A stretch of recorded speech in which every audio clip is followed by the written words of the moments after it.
Today, we're gonna go over my top 5 things that I think have been the most important that I've learned as an outdoor family photographer. So let's get started. So definitely number 1 on the list has to be framing. I think framing is the most important thing for me when it comes to outdoor family photography. I think it's more important than having a fast aperture lens, than having great lighting, a good location. If you can frame your shots, then everything in that shot is gonna look good. You're gonna like the pictures and the family's gonna like the pictures.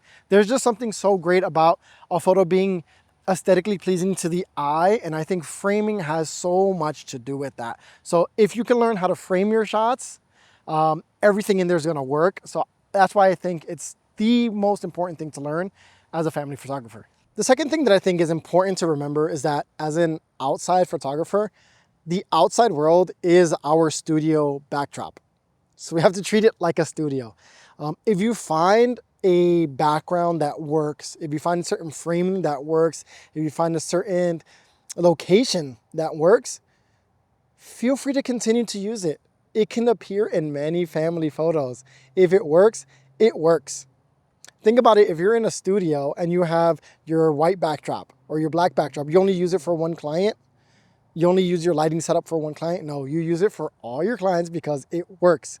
It's the same way. When you go to a location, if you find the framing that just works for you, even if you don't understand why, but it works and you like it and the family likes it, then keep using it, keep trying it. Treat the world as your studio.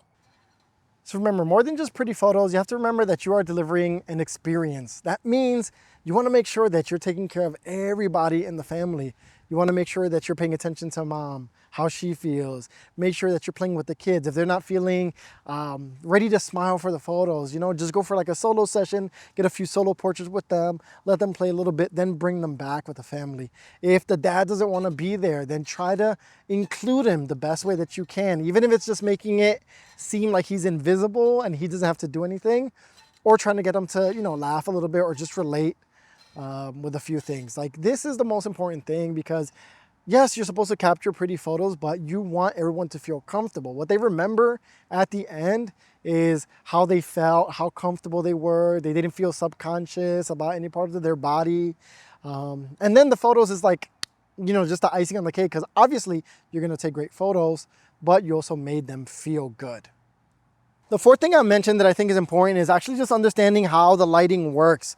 I mean, we have the most powerful light, which is the sun, at our disposal at all times, but sometimes it can be tricky to work with. So I think it's important for us to shoot in all types of conditions, whether it's a full sunny day or a cloudy day or a rainy day or partial clouds. All these things, I think the more you shoot in them, you just understand how the lighting works and actually what works best for what kind of situation.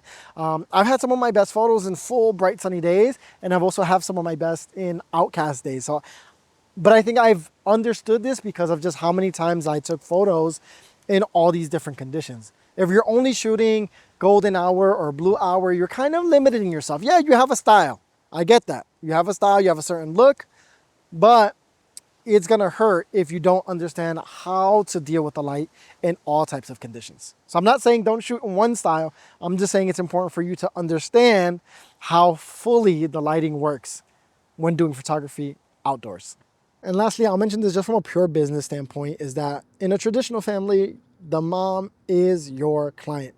She's the one that you have to pay attention to and take care of, because at the end of the day, the dad usually doesn't care how he looks like in photos. The kids, they don't know any better, but the mom is the one that's going to print out the photos. She's the one that's gonna send them out to family for the holiday cards. So you have to make sure that you really, really take care of her. Basically, you gotta be mom's assistant for the day. Help out with the kids, help out with the hair, make sure she's looking good, make sure that she feels good, and that the experience is catered to her, because if you take care of the mom, she will take care of you. There you have it. That has been my top 5 things that have been the most important for me as an outdoor family photographer. And of course, there's so many other things to mention and a lot of nuanced stuff. But when it comes to bare bone basics, I think that has been the most important thing. So let me know if you guys actually enjoyed the tips in the video. If you want me to dive deeper in any one of the topics, or if you have any questions, definitely let me know in the comments. I'll make sure I will make a video answering that fully. And yeah, guys, go out there, create. Super Manny signing off, and stay super.